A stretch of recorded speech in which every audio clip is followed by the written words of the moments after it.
হযরতে জুনাইদ বুগদাদি রাদিয়াল্লাহু তাআলা কত দারুণ বলেছেন। সেই কারণে আমি বলছি এই আয়াতগুলোর ব্যাখ্যা মুহসিন কিভাবে হবেন, মুহসিন কারা আমরা জানি, কিন্তু মুহসিন কিভাবে হব, মুহসিনদের মধ্যে শামিল কেমনে হব, এই প্রশ্নের উত্তর আল্লাহর ওলিরা ছাড়া, খানেকা ছাড়া কোন জায়গার মধ্যে দেওয়া হয় না। আল্লাহর ওলিরা ছাড়া এই প্রশ্নের উত্তর কেউ দেন? এমনিতে আমরা বলি না মুত্তাকি মুত্তাকি। এখন প্রশ্ন হচ্ছে আমি জানি মুত্তাকি কাকে বলে, কিন্তু আমি মুত্তাকি কিভাবে হব, মুত্তাকিনদের কাতারে শামিল কিভাবে হব, এই স্পেসিফিক এই প্রশ্নের উত্তর আল্লাহর ওলিদের দরবার ছাড়া আপনি কোথাও পাবেন না। সেই কারণে ইমাম গাজালির মতো ব্যক্তি, যখন ইমাম গাজালির রাজ চলছিল বাগদাদের মধ্যে, পুরা মুসলিম ওয়ার্ল্ডের মধ্যে ইমাম গাজালি ছড়িয়ে গেছে, সেই সময় অত্যন্ত অল্প বয়স ইমাম গাজালি, হঠাৎ করে ইমাম গাজালির এই খুশু এবং খুদুর কারণে নামাজে দাঁড়ান, ইমাম গাজালি অন্ধকার দেখেন, অন্ধকার দেখেন, নামাজের মধ্যে সেই যৌক আসে না, সেই খুশু এবং খুদু আসে না। এটা ইমাম গাজালিকে পাগলের মতো করে দেয়। ইমাম গাজালি এদিক ছুটে বেড়ায়, ওদিক ছুটে বেড়ায়। উনি কখনো দর্শন শাস্ত্রের দিকে যায়, কখনো শরীয়তের কিতাবের মধ্যে যান, কোন জায়গার মধ্যে উনি মাসআলার সমাধান খুঁজে পান না।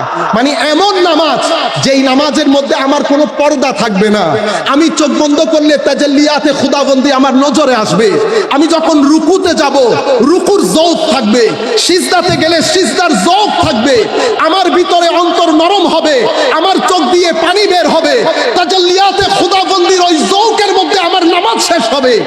এই আন্দাজ ইমাম গাজালির যখন মিস হচ্ছে, ইমাম গাজালি, লম্বা কথা আমি সংক্ষিপ্তের জন্য বলছি, ইমাম গাজালি বলছেন সকল কিতাব খুলে দেখলাম, কোন কিতাবের মধ্যে আমার প্রশ্নের উত্তর পাই নাই। আমার প্রশ্নের উত্তর পেয়েছি যখন আমি ইমাম তুসির লুমা খুলেছি। আমি লুমার মধ্যে পেলাম যে নামাজ কিভাবে পড়তে হয়, নামাজের মধ্যে যৌক কেমনে আসে, সিজদার মধ্যে যৌক কেমনে আসে, তাজাল্লিয়াতে খুদাবন্দির মধ্যে গুম কিভাবে হয়ে যেতে হয়, নামাজের মধ্যে খুশু এবং খুদু কিভাবে আসে, তাকওয়া পরহেজগারির পানি অন্তরের ওই উঠানকে আলোকিত কিভাবে করে, এই তাবৎ বিষয়গুলা আমি পেয়েছি ওই ইমাম তুসির লুমার মধ্যে পেয়েছি। উলামায়ে কেরাম এর পূর্ববর্তী যুগে বিশির আল হাফির কিতাবের মধ্যে, জুনাইদ বুগদাদির কাছে, বায়েজিদ বিস্তামি রাহমাতুল্লাহি আলাইহি ওয়া নাফা'না বিউলুমিহিম ফিদ দারাইন আমিন, ওনাদের কিতাবের মধ্যে আমরা এই বিষয়গুলা পেয়েছি। সেই কারণে পৃথিবীর বুকে কোন আলেম, আমি যেহেতু এই বিষয় আমার আকীদা, আমার বিষয় ইলমুত তাসাউফ, মোটামুটি আমার একটা এরিয়ার জায়গা, আমার এরিয়া অফ মাই স্টাডি, ইলমে তাসাউফের ইতিহাসের মধ্যে যাকে আমরা অনেক উগ্র হিসেবে জানি, ইবনে তাইমিয়া, উনি পর্যন্ত ইলমুত তাসাউফকে অস্বীকার করার দুঃসাহস দেখাইতে পারেন না। বরং হুজুর গৌসুল আজম আব্দুল কাদের জিলানী রাদিয়াল্লাহু তাআলা আনহুর ভেলায়েতের হাইটের সামনে মাথা ঝুঁকাই দিতে বাধ্য হয়েছে এবং হুজুর গৌসুল আজমের কারামত বর্ণনা করতে বাধ্য হয়েছে, কাশফের কথাগুলো বলতে বাধ্য হয়েছে ইবনে তাইমিয়া। এই ইবনে তাইমিয়া তাসাউফকে কোরআনের দলিল, কোরআনের আয়াত দিয়ে, 4টা কোরআনের আয়াত দিয়ে তাসাউফকে এস্টাবলিশ করেছে। কেন?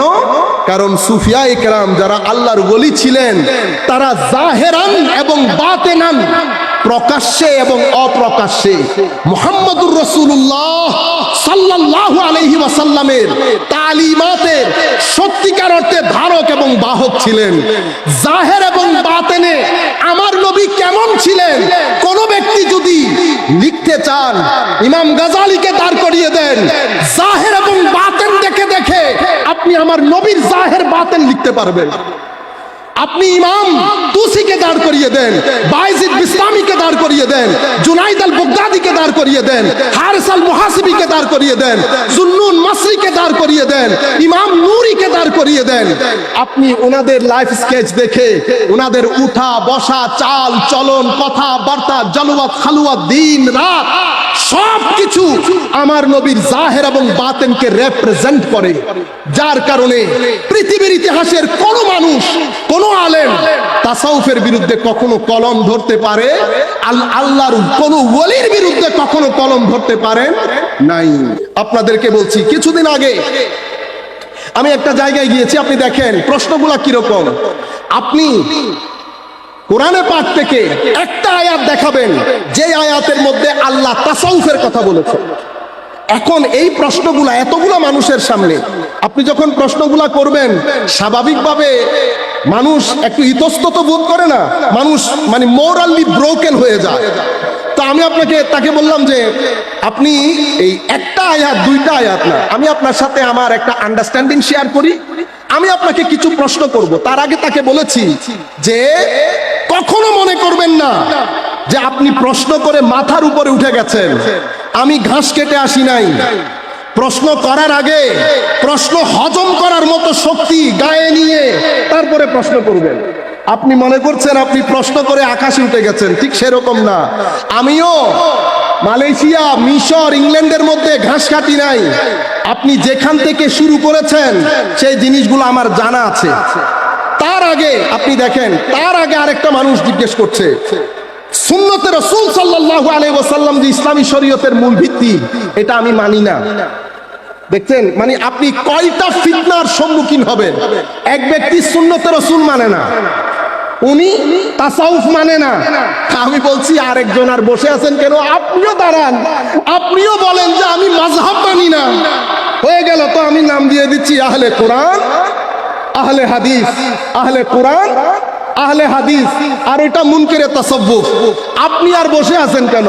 তো উনি দাঁড়াই বললেন আচ্ছা, আমি যদিও আমি মাযহাবের বিরোধী না, তো তবু আমি বলছি প্রশ্ন একসাথে উত্তর দিয়ে দেন। তো আমি আপনাকে বললাম আমি আগে আপনাদের প্রশ্নের ব্যাকগ্রাউন্ড বলি, এটা আমি ইচ্ছে করে আপনাদের সম্মুখে বলছি আপনাদেরকে জানান দেওয়ার জন্য। গতকালকেও একজন প্রফেসর সাহেব এক ব্যক্তির নাম উল্লেখ করে বলছেন যে সুন্নতে রাসূল যেটা হাদিস বলেন, এটার কি আসলে কোনো গ্রহণযোগ্যতা আছে? আমি আপনাদেরকে বলছি কি কি প্রশ্নের সম্মুখীন আমরা ডেইলি হচ্ছি এবং সমাজ কোথায় চলে যাচ্ছে। তখন আমি ওনাদেরকে বললাম, কথাগুলো আপনাদেরকে বলছি, আপনারা মুখস্থ করবেন আল্লাহর ওয়াস্তে এবং এই আন্দাজে কথা বলবেন। আমি বলছি একজন বলছে হাদিস নাই, আরেকজন বলছে মাযহাব নাই, আরেকজন বলছে সুফি নাই, তাসাউফ নাই।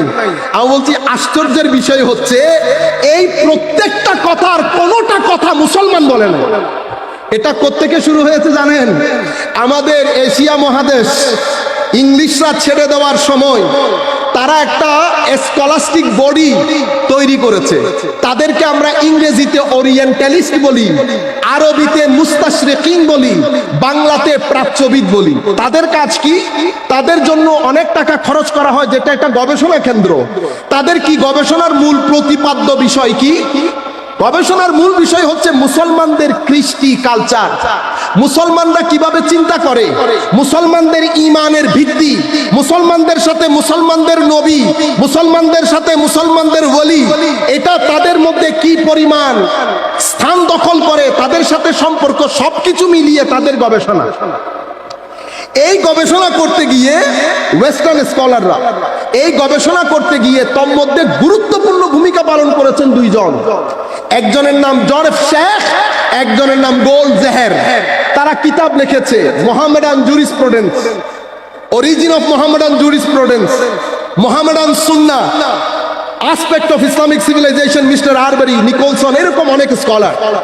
মূল ব্যক্তি দুইজন, একজন জন এফ শেখ আর একজন গোল্ডজেহের। ওনাদের মূল থিসিস, এই যে ব্যক্তিগুলোর নাম বলেছি, কেউ আমার নবীর নবুয়তকেই স্বীকার করে না। তারা কেউ আমার নবীর নবুয়তকে, তো যারা নবীর নবুয়তকেই মানে না, তারা যখন কোনো কনক্লুশন বা রিসার্চ দেবে, এটা আমরা গ্রহণযোগ্য হবে? তারা প্রথমে আপনাদের খুব সুনাম করেছে, মুসলমানরা এরকম, মুসলমানরা ওই রকম, অ্যান ইন্ট্রোডাকশন টু মোহামেডান ল। এখন আমি আপনাদেরকে মূল থিসিস গুলা বলছি। বলতে বলতে এক নাম্বার কথা, এই মুসলমানরা যেটাকে ফিকহে ইসলামী বলে, এটা আসলে মুসলমানদের না। মুসলমানরা এটা রোমান এবং বিভিন্ন সংস্কৃতি থেকে নিয়ে কোরআন হাদিসের সাথে লিঙ্ক করে মুসলমানদের আইমাই কেরাম পরবর্তীতে এটাকে মুসলমানদের ফিকা বলে চালিয়ে দিয়েছে। আর এই কাজের মধ্যে মাস্টার আর্কিটেক্টের নাম হচ্ছে ইমাম শাফিঈ। মাস্টার আর্কিটেক্ট কে? ইমাম শাফিঈ। সেই হেতু ফিকহে ইসলামী আসলে মুসলমানদের না, এটা তো মুসলমানরা ইট এক জায়গা থেকে, বালি এক জায়গা থেকে, সিমেন্ট এক জায়গা থেকে, মিস্ত্রি আরেক জায়গা থেকে নিয়ে এটা মুসলমানদের বলে চালিয়ে দিয়েছে। এখান থেকে আপনি বর্তমানে যে মাযহাব অস্বীকারী দেখছেন, তাদের মূল জায়গা এবং তাদের বক্তব্যের ধরন, প্রশ্নের ধরন, আপনি যদি গোল জেহের এবং এই জোসেফ শেখের 2-3টা বই পড়েন, আপনি তারা প্রশ্ন করার আগে বুঝতে পারবেন এই প্রশ্নটা কি হবে। বুঝতে পেরেছেন মূল জায়গা? আচ্ছা, এটা ফিকহ ইসলামী নিয়ে। তাসাউফ ইসলামের মধ্যে যেটাকে সুফিবাদ বলা হয়, আসলে এটা মুসলমানদের না, এটা হিন্দু, খ্রিস্টান, বিভিন্ন জায়গা থেকে নিয়ে মুসলমানরা নিজেদের বলে চালিয়ে দিয়েছে। আপনি বুঝতে পেরেছেন? এটা তাসাউফের না, তাসাউফের ব্যাপারে। এর পরবর্তীতে হাদিসের ব্যাপারে দেখেন, একদল অস্বীকার করছে মাযহাব, এখন হাদিস কেমনে অস্বীকার করবে? তো মুসলমানরা যেটাকে সুন্নাহ বলে সেটা সেই অর্থে আমাদের নবী ব্যবহার করেন নাই। দেখছেন নি কি একেবারে আমাদের নবী, ওহিকেই মানে না, আবার বলে আমাদের নবী, শুধু মানুষদেরকে খাওয়ানোর জন্য। এই সুন্নাহ শব্দটি ব্যবহার হতো কৃষ্টি কালচারের জন্য, সংস্কৃতির জন্য। সেটা পরবর্তীতে সাহাবায়ে কেরামের অনেক পরে গিয়ে এটা কেউ কেউ ব্যবহার করে, কিন্তু মূল সুন্নতের ব্যবহার শুরু করে ইমাম শাফিঈ। এই কারণে ইমাম শাফিঈকে ওনারা নাম দিয়েছেন মাস্টার আর্কিটেক্ট। Master architect. এখন আপনি কি দেখলেন? আমাদের কোনো ফিকা নাই, আমাদের কোনো হাদিস ইসলামের কোনো বিষয় না, এটা ভ্যালিড না, ভ্যালিড অথরিটি না। সুন্নতে রাসূল ইসলামের কোনো ভ্যালিড অথরিটি না। আরেক দল ফিকা মানে না। এই যে তাবত পুরাতিসিস, এটা আমি মুসলমান কে বলছে না বলছে আমি ওদিকে যাচ্ছি না, আমি আপনাদেরকে বলছি মূল জোয়ারের পানি প্রবাহিত হয়েছে কোত্থেকে? ওই ওয়েস্টার্ন স্কলারদের কাছ থেকে। তারা যখন আমাদেরকে ছেড়ে চলে যায়, স্কলাস্টিক বডি রেডি করে, ওখান থেকেই এই যে যারা সুন্নতে রাসূল অস্বীকার করে, কিছুদিন পর্যন্ত তাদের আনাগুনা এত বেড়ে গেছে বলার মতো না। আমি কিছুদিন বলতে 5-6 বছর হয়ে গেছে, এখান থেকে একজন অধ্যাপক গিয়েছেন, ঘটনাচক্রে আমি গোল জেহেরের বইটা তখন পড়া শুরু করেছি। আল্লাহর মেহেরবানি দেখেন, উনি ঠাস করে উঠলেন। ওঠার পরে, কারণ উনি মনে করেছেন মাদ্রাসার ছাত্র, স্বাভাবিকভাবে উনি 2-3 লাইন ইংরেজি বলবেন, আমি ভয় পেয়ে যাব, ঠিক না? কিন্তু ঘটনা তো ওরকম না। উনি আমাকে একেবারে বড় অহংকার নিয়ে, বুঝতে পেরেছেন, কারণ সেকুলার এডুকেটেড, আমরা যারা ধর্মীয় শিক্ষায় শিক্ষিত, আমরা একটু এমনিতে দুর্বল থাকি, কিন্তু উনি রং জায়গায় নক করে ফেলেছেন। উনি রং জায়গায় নক করে ফেলেছেন। উনি আমাকে বলছেন, মানে কি আন্দাজ উনার বলার, একজন প্রফেসর মানুষ। উনি আমাকে বলছেন, সুন্নত রাসূল আপনারা এই যে ইসলামের সেকেন্ডারি ইস্যু বলেন, সেকেন্ডারি এটাকে সোর্স বলেন, এটা তো অমুক জায়গায় ছিল না, সমুক জায়গায় ছিল না, কৃষ্টি কালচার বলতে বলতে আনলাম, স্যার আপনি when you stop you just let me know, আপনি যখন শেষ করবেন আমাকে বলবেন। উনি শেষ করার পরে বলছি, স্যার আপনি আপনার কথাগুলা একটা কথাও আপনি আপনার পকেট থেকে বলেন নাই, আপনি অমুকের বই, অমুক নাম, অমুক পৃষ্ঠা থেকে আপনি কথাগুলা বলেছেন, আপনি এগুলা বাদ দিয়ে একটা কথা নিজের পকেট থেকে বলেন। আপনি নিজে গবেষণা করেছেন যেহেতু নিজে পকেট থেকে বলেন। এই কথা বলার পরে একেবারে নার্ভাস হয়ে গেছে, একেবারে নার্ভাস হয়ে গেছে, উনি আর কথা চলতেছেই না। আমি বলছি, স্যার যে আন্দাজে আপনি প্রশ্ন করেছেন, এই প্রশ্নটা যায়, প্রশ্ন কি এরকম করে? কারণ সমাজের মধ্যে বর্তমান যুগে ছেলেদের মেন্টালিটির মধ্যে এটা ঢুকিয়ে দেওয়া হয়েছে। আলেম ওলামা সাধারণ মানুষ কিছু জানে না এগুলো, আপনারা বুঝতে পেরেছেন? আমি মূল থিসিস এই জায়গা থেকে এসেছে। এবং ছেলেটা যখন আমাকে জিজ্ঞেস করছে যে তাসাউফের কোনো কিছু কোরআনে পাকের মধ্যে নেই, আজীব বিষয় না? আমি বললাম, তাসাউফের কোনো কিছু কোরআনে পাকের মধ্যে না, সেটা রাখছি, আমি আপনাকে কিছু প্রশ্ন করবো, সেই প্রশ্নের উত্তর আপনি দেবেন, আপনার উত্তরের মধ্যে আমার উত্তর আছে। কিরকম? আল্লাহ কাদ আফলাহাল মুমিনুন আল্লাযীনা হুম ফি সালাতিহিম খাশিউন, কোরআনের আয়াত। জি, কোরআনের আয়াত। আপনি আমাকে বলেন খাশিউন কাকে বলে? খাশিউন কাকে বলে? যাদের নামাজের মধ্যে খুশু খুদু আছে, তারাই সফল কাম। এখন আপনি আমাকে উত্তর দেবেন, খুশু এবং খুদু কাকে বলে? খুশু এবং খুদু কিভাবে অর্জিত হয়? খুশু এবং খুদুর শিক্ষা আপনাকে কে দেবে? আমার সিম্পল প্রশ্ন। কাদ আফলাহাল মুমিনুন, মুসলমানদের সফলকামীদের কথা বলা হচ্ছে। কারা? আল্লাযীনা হুম ফি সালাতিহিম খাশিউন, যারা নামাজের মধ্যে অনেক বেশি খুশু এবং খুদুকে লালন করে এবং ধারণ করে। এখন আপনি আমাকে বলবেন খুশু এবং খুদু কি জিনিস? খুশু এবং খুদু অর্জিত হয় কিভাবে? খুশু এবং খুদু কারা শিক্ষা দেয়? আমাদের এখানে আমাদের আলেম সমাজের মধ্যে কেউ ইলমে ফিকহকে ডিল করে। আপনি যদি কোনো ফকির কাছে যান, উনি আপনাকে বলবেন নামাজের ফরজ, নামাজের ওয়াজিব, রুকু কেমনে করবেন, সিজদা কেমনে করবেন। আপনি এই যাবত শিক্ষা দিলেন, ফকির কাজ কিন্তু শেষ। ফকির এর চেয়ে বেশি কি করেন না, হত্যাজাউজ করেন না। এরপরে কারি সাহেবের কাছে গেলে কারি সাহেব বলবে কেরাত শুদ্ধ করতে। আপনি কোন জায়গায় থামবেন, কোন জায়গায় লম্বা করবেন, কোন জায়গায় গুন্না করবেন, কোন জায়গায় এদগাম করবেন, এই জিনিসগুলা কারি শিক্ষা দেন। কারি কারিরটা বলেছে, মুফতি সাহেবেরটা বলেছে। আর যেই সমস্ত মুফতিয়ানে কেরামের মধ্যে ইলমে তাসাউফও আছে, তো উনারা দুইটা জিনিস একসাথে ডিল করেন। আমি জেনারেলি স্পিকিং। এরপরে আপনি মুহাদ্দিস সাহেবের কাছে গেলেন, মুহাদ্দিস সাহেব হয় হাদিস রিওয়ায়াত করবে অথবা হাদিসের উপর হুকুম দিবে কোনটা হাসান, কোনটা সহিহ, কোনটা সহিহ লিজাতিহি লিগাইরিহি ইলা আখিরিলা। এর পরবর্তীতে আপনি মুফাসসির সাহেবের কাছে যাবেন, মুফাসসির সাহেব আপনাকে বলবে আমি আয়াতের তাফসীর, আয়াতের শানে নুজুল, মানি মুরাদ, এগুলো আপনাকে বলতে পারবো। আপনি এখন আমাকে বলেন, এই যত আলেমের নাম বলেছি কেউ আমার প্রশ্নের উত্তর দেয় না, আপনি বলেন আমার প্রশ্নের উত্তর কে দেবে? আপনি না বুঝলে আমি তখন কোরআনের এই আয়াত করেছি, লাইসা আলাল্লাযীনা আমানু ওয়া আমিলুস সালিহাত ফীমা জুনাহুন ফীমা তাইমু। মুসলমানদের মধ্যে যারা ঈমান এনেছে, সৎকর্ম করেছে, তারা আগে যা কিছু খেয়েছে সেটার জন্য কোনো আল্লাহ রাব্বুল আলামিন ধরপাকড় করবেন না। ইজা মাত্তাকাউ ওয়া আমানু ওয়া আমিলুস সালিহাত, দুইবার আমানু এসেছে, দুইবার তাকওয়ার কথা এসেছে, দুইবার আমলে সালেহার কথা এসেছে।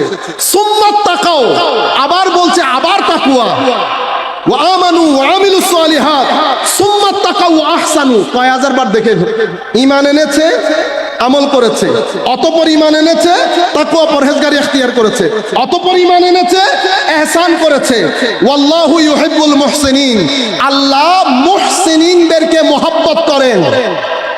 এখন আপনি আমাকে বলবেন মুহসিনিন কারা? বাংলার মধ্যে যখন আপনি মুহসিন আমরা অনুবাদ করি, আমরা কি করি? আল্লাহ সৎকর্ম পরায়ণদেরকে ভালোবাসেন। এই অনুবাদ যদি আপনি করেন এই আয়াতের, তো আয়াতের এক্সাক্ট অনুবাদ কখনো হবে না, কারণ বাংলার মধ্যে একটা সীমাবদ্ধতা আছে। আমার কাছে অন্য কোনো শব্দ নাই বিদায় আমি এই শব্দটা ব্যবহার করি, সৎকর্মপরায়ণ। কারণ বাংলা সীমিত, বাংলার তুলনায় আরবি অনেক এক্সটেন্সিভ, বিস্তৃত।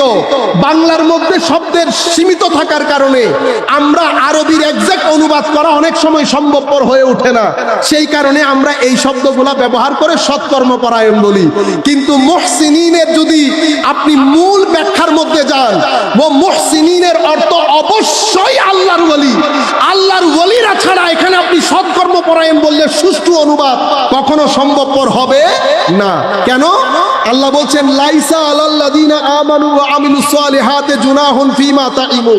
আগে যা কিছু খেয়েছেন ঈমান আনয়নের পরে আপনার সেই গুনাহগুলা ক্ষমা হয়ে যাবে, আপনার কোনো গুনাহ হবে না। ইজা মাত্তাকাউ, যদি আপনারা বেঁচে থাকেন, ওয়া আমানু ওয়া আমিলুস সালিহাত। আচ্ছা, একবার ঈমান আনার পরে আরেকবার কি ঈমান আনা যায়? একবার আমলে সালেহার পরে কি আবার? আপনি তো বলে দিয়েছেন মাওলা।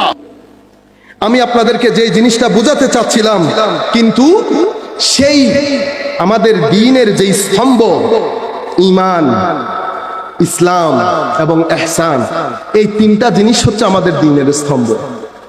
কিন্তু অবিশ্বাস্যভাবে একদিকে সূর্য একেবারে অস্তমিত হচ্ছে আমাদের ঈমানের আকাশের মধ্যে, আমাদের ঈমানের